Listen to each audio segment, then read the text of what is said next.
Program SYBSc, subject Botany, semester 3, paper called BOS 102 and paper title Floriculture. Unit 2, Study of Commercial Plants. Module name, Cut Green Plants, Ferns and Thuja. And myself, Dr. Suraksha Dongrikar, Assistant Professor, St. Xavier College, Mapsa, Goa. Outline. First, cut green plants, and second, commercial importance of ferns and thuja. Learning outcomes, the students will be able to define cut green, explain the fern as a cut green, outline the importance of thuja as cut green. Now, first of all, we must know what are cut greens.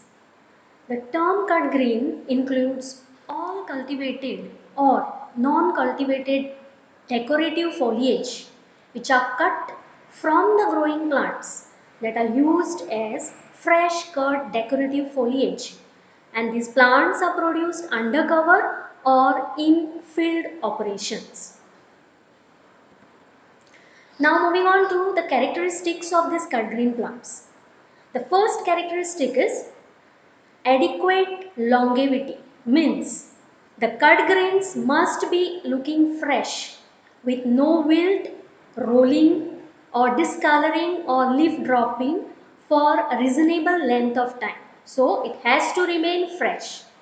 Second, ability to withstand long transportation and storage. Third, quick growing. Fourth, provides foliage ready to cut in less time. And fifth one is development to a suitable growth stage for cutting regularly. Now, next is the foliage must be fresh looking and have some natural attraction. 7th point is resistance to insect pests and disease pests. And the last point about the characteristic of cut greens is the plant material should not have undesirable characteristics like thorns, unpleasant odor or excessive exudates. Next, whenever we take some plants as a cut green, they has to have a main features when you go for the harvesting of that plant. So the first feature is that whenever you are cutting a material for a cut green, it has to be adequate in size or even more can be taken. Second point is that when harvesting is done, the material has to be kept into the shady and cool place. Third, these materials should not be piled up in heaps. They have to be kept freely. Remove field heat. Field heat means whenever you cut the or harvest the plant, so whatever the heat which is present inside has to be released. And last point is after harvesting, the material has to be kept in a very cool water. Then you have to add disinfectants like sodium hypochlorite in water or change the water regularly. Then use floral preservatives such as shrub crystal. Shrub crystal is a preservative which actually provides water and nutrients to the plant material so that it will remain in a good condition. Then remove all yellowing or diseased foliage. Then last point about the main regarding the harvesting is that trim, grade, bunch and pack as per the individual species and the requirement of the market. Now, once the harvesting is done, these cut greens of plants has to be stored now. So, there are certain points which you have to take into consideration. First is deep or fumigate the cut green with fungicides. Second, pack tightly in polythene sleeves to prevent desiccation. And third one is store at low temperature, that is between 2 to 5 degrees centigrade. Here also there is some cutoff for the plants like crotons, dracaenas and tropical cut greens. Now, we have already seen now what are cut greens. Now, we'll move to the specific plants which are used as cut greens. And one of them is ferns. And as students we know, ferns are plants that do not have flowers. Ferns generally reproduce by producing spores. They are the first vascular plants on the earth. They belong to division called pteridophyte. And the most extensively used fern as a cut green is Adiantum, and it is commonly used in our country, especially in the state of Goa. Now, Adiantum species. First we will see about the characteristics. Adiantum, the word comes from a Greek meaning unwetted. The meaning, the fronds, that is the leaves, have the ability to shed water without becoming wet. So that is what we call as unwetted plants. They are distinctive in appearance with dark black strips and rachis, bright green and delicately cut leaf tissues. They generally prefer humus-rich, moist, well-drained sites ranging from bottomland soils to the vertical rock walls. Many species are specially known for growing on rock walls around the waterfalls and even water seepage areas. There are about 250 species in India, but the most common used cut green is Adiantum eluticum. Now here you can see in the picture, this is the picture of Adiantum eluticum. Classification of this belongs to family Pteridaceae. Scientific name is Adiantum eluticum and common name is Western maidenhair fern, or also called as Aleutian maidenhair. Now moving to the characteristics of this plant, these species are deciduous. Deciduous means they can shed their leaves.